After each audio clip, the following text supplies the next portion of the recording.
Welcome to my channel. आइए यहाँ पर क्वेश्चन करते हैं। मैंने आपको कल 20 तक क्वेश्चन करा दिए थे। ये जो आपके क्वेश्चन है सारे, ये हमारा चैप्टर, ये हमारा टेस्ट नंबर है 12, ठीक है। और ये टेस्ट नंबर हमारा इन्वायरमेंट से रिलेटेड है। तो कल मैंने क्वेश्चन करे थे इसके अंदर 20 तक, तो हम 21 क्वेश्चन करते हैं, ठीक है। चलिए, तो अभी आपने 20 तक क्वेश्चन याद कर लिए होंगे मेरे ख्याल से। तो अब हम करते हैं 21 क्वेश्चन से स्टार्ट, और 21 क्वेश्चन को जरा देखते हैं कैसे है क्वेश्चन हमारा। चलिए, क्वेश्चन नंबर 21 थोड़ा सा कॉमन क्वेश्चन है, काफ़ी बार पढ़ चुके हो आप। Consider the following species, which of the species given by the endemic to the India. देखो, एंडेमिक का मतलब ये होता है जो हर जगह नहीं पाई जाती, ठीक है। और एंडेमिक स्पीसीज़ को ही हम मोड स्पॉट में रखते हैं। मैंने कल बताया था आपको कि 1500 स्पीसीज ऐसी हैं हमारे वर्ल्ड की जो एक तरह के एंडेमिक है, 0.5% के करीब। तो एसिटिक लोएन है, बिल्कुल है एसिटिक लोएन। एसिटिक लोएन आप देखोगे तो गिर, ये कहाँ मिलेगा आपको? गुजरात के अंदर, ठीक है। गुजरात के अंदर कौन सा वाला है हमारे पास, अगर आपको पता हो तो? गिर फॉरेस्ट नेशनल पार्क, मैंने आपको पहले बता चुका हूँ।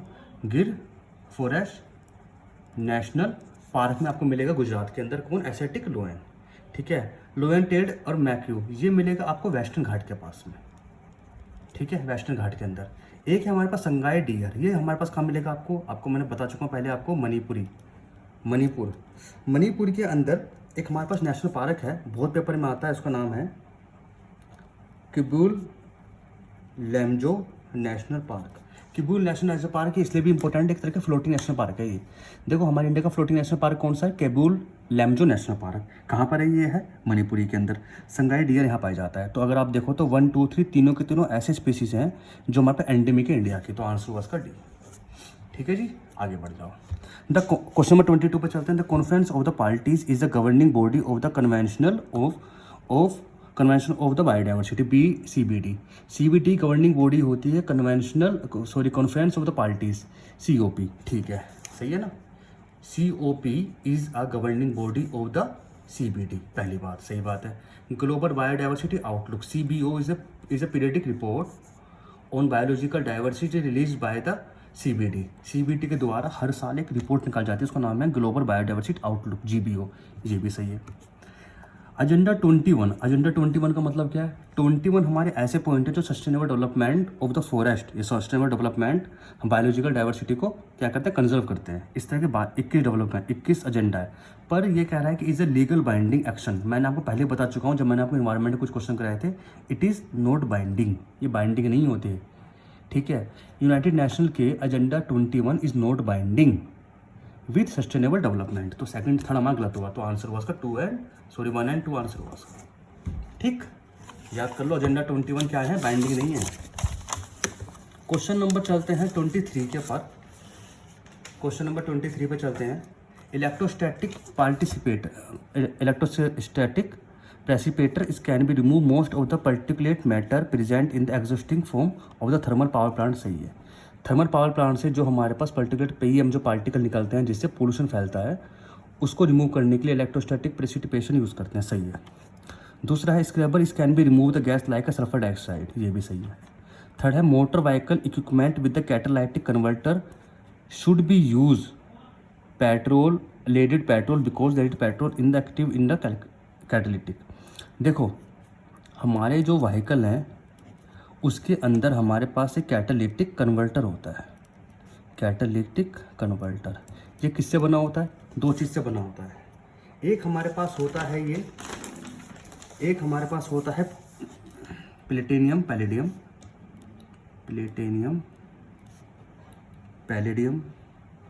कन्वर्टर, दूसरा होता है हमारे पास रोडियम। ये दोनों कन्वर्टर क्या करते हैं? ये दोनों कन्वर्टर हमारे पास क्या करते हैं? जो भी हमारे पास अनबर्न हाइड्रोकार्बन्स होते हैं उनको हमारे पास ये CO2 और वाटर में चेंज करते हैं। कई बात समझ में। कन्वर्टर पहली बात करते क्या? कन्वर्टर के अंदर कौन कौन से मेटल होते हैं? पहली बात तो ये समझो, एक होता है प्लेटिनियम एंड हाइड्रोजन। ये क्या करते हैं? अनबर्नड जो हमारे जो जलते नहीं है पूरे हाइड्रोकार्बन, उनको CO2 और वाटर में कन्वर्ट कर देते हैं, ठीक है। इसे कहते हैं कैटालाइटिक कन्वर्टर की। तो बात ये हो गई।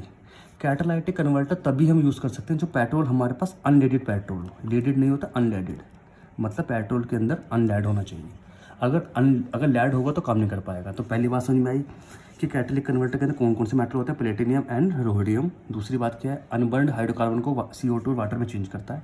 तीसरी बात क्या है, कैटालिटिक कन्वर्टर सिर्फ अनलेडेड पेट्रोल के साथ में ही काम कर पाता है। तो थर्ड हमारा गलत हुआ, 1 और 2 आंसर हुआ इसका। ठीक, चलिए 24 पे चलते हैं। CNG compressed natural gas is mostly contain mostly of the methane gas, सही है, CH4। CNG engine run more quietly due to the higher octane rating of the CNG over the gasoline, ये भी सही है। तो 1 और 2 दोनों आंसर सही हो गए, बोथ। ठीक है, 25 पे आते हैं। एक है हमारे पास BS6 एंड BS4, जो अभी आपका बहुत चल रहा था आजकल। BS6 compliant the vehicles only release 50 ppm sulphur, गलत है। देखो जो BS हमारे पास 4 है वो क्या करता है, 50 ppm तक करता है, जबकि BS6 जो है ना उसका 10 ppm है। तो यहाँ पे 10 में होकर 10 होगा, तो पहला गलत हो गया। BS6 norms are equivalent to the Euro 6 currently placed in the countries, ये भी सही है। For the light duty diesel vehicle BS6 norms cut down the oxide of the nitrogen emission limit, सही है, ये भी सही है कि ये जो क्या करता है, रिड्यूसिंग कर देता है। पॉइजनिंग गैस जो हमारे पास होती है, जो निकलती है, उसे कम, उसे क्या करता है, रिड्यूस कर देता है। कौन, BS6। BS6 के अंदर जो हमारे पास पार्ट होते हैं वो कितना, 50 पार्ट्स पर मिलियन है, पहली बात। ठीक है, ये हमारे जो हार्मफुल गैसेज हैं जैसे NOx हो गई, उसको 70% कम कर देता है। ये NOx को 70% क्या कर देता है, कम कर देता है। कौन, BS6। ठीक है जी, चलिए आगे बढ़ते हैं। तो उसका आंसर क्या हुआ, 2 और 3 सही आंसर हुआ, तो आंसर हुआ 2 और 3। क्वेश्चन नंबर 26 पे चलते हैं। क्वेश्चन नंबर 26 पे चलते हैं। बायो माइनिंग, देखो बायो माइनिंग क्या होता है, जैसे कुछ मेटल्स हैं, उन मेटल के अंदर हम बायोलॉजिकल ऑर्गेनिज्म को डाल देते हैं और वो मेटल को साफ़ कर देते हैं, जैसे खा जाते हैं या फिर उसको साफ़ कर देते हैं, उसे कहते हैं बायो माइनिंग। मतलब माइनिंग का यूज़ करना by the using of the biomolecules. It is a process by using the micro organism microbes to extract the metal of the economical interest from the rock over the mines waste, सही है। तो ऐसा है, ऐसे बहुत सारे ऐसे metal हैं जिसके अंदर बायोमोलिक्यूल्स लगा दें तो उसके ऊपर जो परत जम रही है या फिर उस गंदगी है या फिर जो भी चीज़ होती है उसको हटा देते हैं, वो उसे कहते हैं बायो माइनिंग। ठीक है, the current bio mining operation target valuable like copper, कहते हैं कॉपर में यूज़ करते हैं, यूरेनियम में, निकेल के अंदर, गोल्ड तब में, सही है। तो आंसर 1 और 2 आंसर हो गए, इसका आंसर है 1 और 2। एक होता है बायो लीचिंग, एक होता है हमारे पास बायो लीचिंग। अगर आप बायो लीचिंग के बारे में बात करोगे, उसमें क्या करते हैं, मेटल पूरा का पूरा डिजोल्व हो जाता है, पूरा मेटल डिजोल्व हो जाता है, उसे कहते हैं बायो लीचिंग। और बायो ऑक्सीडेशन के अंदर क्या होता है, बायो ऑक्सीडेशन के अंदर कि भाई जो सब कुछ चीज़ें हैं इनरिच हो जाता है, जितने भी ऊपर चीज़ें हट रही हैं वो सब हट जाती हैं, उसे हम कहते हैं बायो ऑक्सीडेशन, इनरिच कर देता है। तो बायो लीचिंग और bio oxidation is a part of the bio mining. ठीक है, बायो लीचिंग का में क्या होता है, मैटर पूरा का पूरा डिजोल्व हो जाएगा। आइए आगे बढ़ते हैं। क्वेश्चन 27 पे चलते हैं। The index environment democracy index, environmental democracy index sometime in the news, it is release by the WRI world resources institute. याद करने वाला क्वेश्चन, आगे बढ़ते हैं। Which of the following is not include the Indians national action plan on the climate change, NAPCC के अंदर में से कौन सा पार्ट नहीं है, तो उसके अंदर पार्ट नहीं है सोलर मिशन वाला पार्ट नहीं है, ये आपको याद करना पड़ेगा। ठीक है, चलिए। Which of the following amendment added the new emission of the reducing the target of the second commitment periodic of the Kyoto protocol. जो क्योटो प्रोटोकॉल पहली बात तो किसे कहते हैं, जो ग्रीन हाउस गैसेज हैं उनको कम करने के लिए प्रोटोकॉल बनाया, उसको कहते हैं क्योटो प्रोटोकॉल। वो जो था हमारा वो दोहा एग्रीमेंट के अंदर आया था, तो उसका आंसर है 29 का ए। क्वेश्चन नंबर 30 पे चलते हैं। ऑलरेडी क्वेश्चन पेपर में आ चुका है ये। जेनेटिक इंजीनियरिंग अप्राइसिस कमेटी GEAC किसके अंडर में आता है, वो आता है इन्वायरमेंट प्रोटेक्शन एक्ट के अंदर, ये मेरे पेपर में भी आया था। आंसर है इसका ए। आगे बढ़ते हैं क्वेश्चन नंबर 31 पे। Which consider the following statement, high concentration of the DDT result the increasing of the thickness of the egg shell, गलत है। जो एग शेल के ऊपर जो परत है उसको कम कर देता है, कौन, DDT, जिसकी वजह से जो एग की पॉपुलेशन है वो कम हो रही है, क्योंकि वो जो परत है वो कम हो रही है, जिसकी वजह से वो अच्छी तरह से क्या नहीं हो पाते, डेवलप नहीं हो पाते। ठीक है, अच्छी तरह क्या नहीं होते, डेवलप नहीं हो पाते, तो थिन सेल ये इसमें दिक्कत कर रहा है आजकल। ठीक, चलिए पहला पार्ट हो गया। दूसरा पार्ट पड़ता है यूट्रोफिकेशन।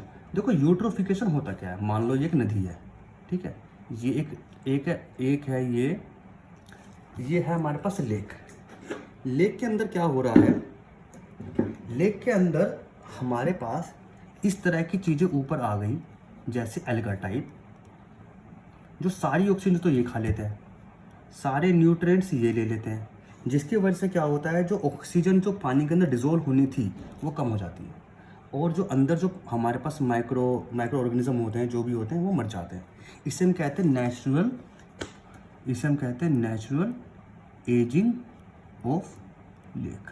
आई बात समझ में?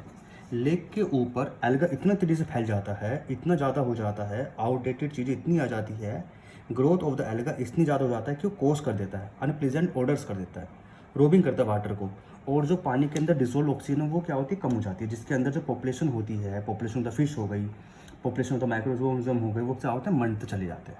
इसकी वजह से इसे कहते हैं यूट्रोफिकेशन। तो क्या कहते हैं, eutrophication result in the depletion of the dissolved oxygen in the water. सही है कि यूट्रोफिकेशन से क्या होता है कि पानी के अंदर डिसोल्यूशन कम हो जाता है। देखो जब नदी है, ये लेक है, लेक के ऊपर सारा एल्गा आ जाएगा तो सारे तो ऑक्सीजन ये खा जाएंगे। ऑक्सीजन कहाँ से आती है, ऊपर से, ये जो एनवायरनमेंट से ये लेते हैं और वो नीचे जाती है, वो नीचे जाती है सारी हमारी, जिसकी वजह से जो अंदर वो लेते हैं ऑर्गेनिज्म होते हैं। पर लेकिन जब भी सारी जो ये ऑक्सीजन है नीचे तो जाने ही नहीं देंगे, तो क्या होगा, यूट्रोफिकेशन हो जाएगा। ठीक है, तो सेकंड हमारा, तो फर्स्ट गलत हो गया, सेकंड सही हो गया। थर्ड हमारा biomagnification is refer to increase the concentration of toxicant in the successive tropical level. मैंने कल ही बताया था आपको, बायो मैग्निफिकेशन मतलब क्या होता है, जितने भी टॉक्सिक चीज़ होती हैं वो हर लेवल टू लेवल इंक्रीज करती रहती है। तो सेकंड एंड थर्ड इसका आंसर है बी। क्वेश्चन नंबर 32 पर चलते हैं। Which of the following serves as the international corridor for the Asian elephant migration between the India and Bhutan. India और भूटान के बीच में इनमें से ऐसा कौन सा पार्ट है जो कॉरिडोर के लिए काम करता है, किसके लिए, एशियन एलिफेंट के लिए, वो है बुक्सा टाइगर रिजर्व। ठीक है, बुक्सा टाइगर रिजर्व हमारा है कहाँ पर, याद कर लो, वेस्ट बंगाल के अंदर है। Which of the following chemicals are in the e waste. इनमें से कौन सा ई वेस्ट है भाई, आप देखो तो ये भी कैडमियम भी है, लेड भी है, मरकरी भी है और बैरियम भी, चारों है, ई वेस्ट चारों है।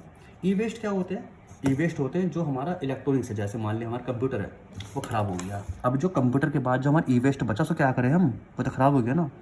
इसीलिए होता क्या है कि लगभग मान लिया 100% हमारा ई वेस्ट है, ई वेस्ट का 50% जितने पार्ट है डेवलपमेंट कंट्रीज़ के, जैसे यूएसए हो गया, यूके हो गया, ये अपना ई वेस्ट डेवलपिंग कंट्रीज़ को दे देते हैं, जैसे इंडिया को, पाकिस्तान को, चाइना को। वो इस ई वेस्ट को दोबारा रिसाइकिल करते हैं और यूज़ करते हैं। आई बात समझ में? तो ई वेस्ट के अंदर हमारा सारा पार्ट है। ई वेस्ट सबसे ज़्यादा कौन यूज़ करता है, ये करते हैं डेवलपिंग। कहाँ से एक्सपोर्ट होता है, डेवलप्ड कंट्रीज़ वो उसको बेच देती है। चलिए, which of the following organisation is published by the living planet report. LPR कौन रिपोर्ट करता है, तो पता ही होगा आपको, वर्ल्ड वाइड लाइफ करती है। आंसर इसका सी, सिंपल क्वेश्चन है। क्वेश्चन नंबर 35 पे चलते हैं। आइए, क्लाइमेट क्लीन एयर कोएलिशन ये क्या है। It is a voluntary partnership of the government, inter government organisation, business, scientific institution, civil society organisation. बिल्कुल सही है। It aim to reduce long lived climate pollution, गलत है। It aim to reduce short lived, ऐसे बहुत सारी चीज़ें जो हमारे इन्वायरमेंट के अंदर में होती हैं उनको, पर लेकिन उनका शॉर्ट टाइम होता है, उसके लिए काम करती है, उन्हें कम करने के, शॉर्ट लिव्ड क्लाइमेट पोल्यूशन के लिए होती है। तो आंसर इसका समझ में आया। ये सोसाइटी जो है क्लाइमेट एंड क्लीन एयर कोलिग्रेशन, इसका एम क्या होता है, शॉर्ट लिव्ड क्लाइमेट पोल्यूटेंट्स को कम करना। तो 35 क्वेश्चन आपके हो गए। चलिए आगे बढ़ लेते हैं बार।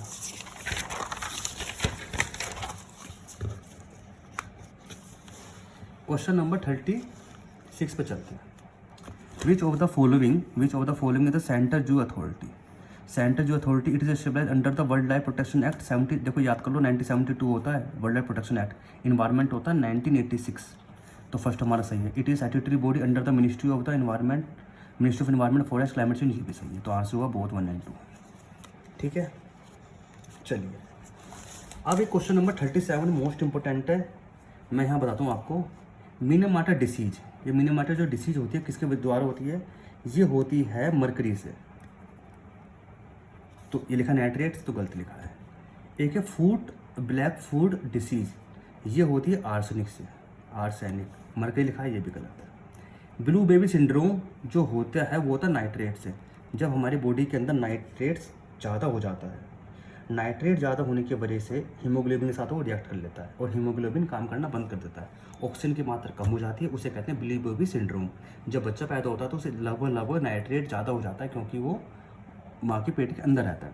उसकी वजह से जब नाइट्रेट ज़्यादा होता है तो उसको क्या होता है, एक बार उसे बिली-बॉबी सिंड्रोम होने के चांसेस होते हैं, क्योंकि जो एक्सेस नाइट्रेट होता है वो ड्रिंकिंग वाटर के साथ जाके हीमोग्लोबिन कम कर देता है बच्चे की बॉडी के अंदर। तो नाइट्रेट्स की वजह से बिली-बॉबी सिंड्रोम, आर्सेनिक की वजह से ब्लैक ब्लू डिसीज, मिनेमाटा होती है मरकरी। एक होती है हमारी, अगर आप देखो तो एक होती है सबसे इटाई डिसीज जो होती है वो होती है कैडमियम से। इसको भी आप अलग से याद कर सकते हो, इंपॉर्टेंट है। कैडमियम से itai, billy bobby syndrome nitrates, black foot disease arsenic, Minamata disease mercury. तो उसका आंसर है नन। इंपॉर्टेंट क्वेश्चन है, इसलिए मैंने पूरा बताया आपको।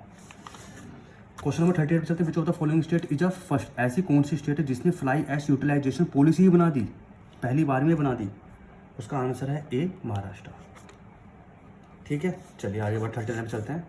India is a founding member of the GTF। India is a founding member of GTF, बिल्कुल सही है। पक्का टाइगर रिजर्व हमें बता चुका हूँ ऑलरेडी, अरुणाचल प्रदेश के अंदर, ये तो याद ही कर लो आप। National tiger conservative authority anti statutory body constituted under the wild life protection act headed by the prime minister. ठीक है, ये हमारे पास गलत है। ये जो है हमारे पास, ये हमारे पास जो है, ये हमारे पास इनकरेक्ट इसलिए है क्योंकि ये एक तरह के एंटी स्टैट्यूटरी बॉडी जो है, इसके अंदर क्या है, हेडेड बाय द प्रोटेक्शन, इसका जो PM नहीं है इसके अंदर आंसर। ठीक है, ये हमारे पास गलत दिया हुआ, तो उसका आंसर हुआ 1 एंड 2। तो उसका आंसर हुआ 1 एंड 2, थर्ड हमारा गलत है। क्वेश्चन नंबर 40 पे चलते हैं। Which of the following is example of the acute method of the conservation of the flora and fauna. Flora fauna के एक्यूट मैटर के लिए कौन सा बहुत अच्छा बोटेनिकल गार्डन? इसमें क्या है, फ्लोरा फना का जो एक्यूट होता है, एक्यूट का मतलब होता है जो हम बनाते हैं घर के अंदर, बना लिया, जैसे हमने एक बोटेनिकल गार्डन बना लिया, हमने एक एक्वेरियम बना लिया, उसे कहते हैं एक्यूट। तो एक्यूट हमारा बोटेनिकल गार्डन होगा ना भाई, वाइल्ड लाइफ सेंचुरी ऑलरेडी होती है, स्कैटर्ड ग्रुप्स पहले से, टाइगर रिजर्व ऑलरेडी है, तो उसका आंसर है बोटेनिकल गार्डन। 40 का आंसर हो गया B. Thank you for the watching. 40 question में करा दिया, कल 7-20 क्वेश्चन और करेंगे। चलिए, thank you for the watching.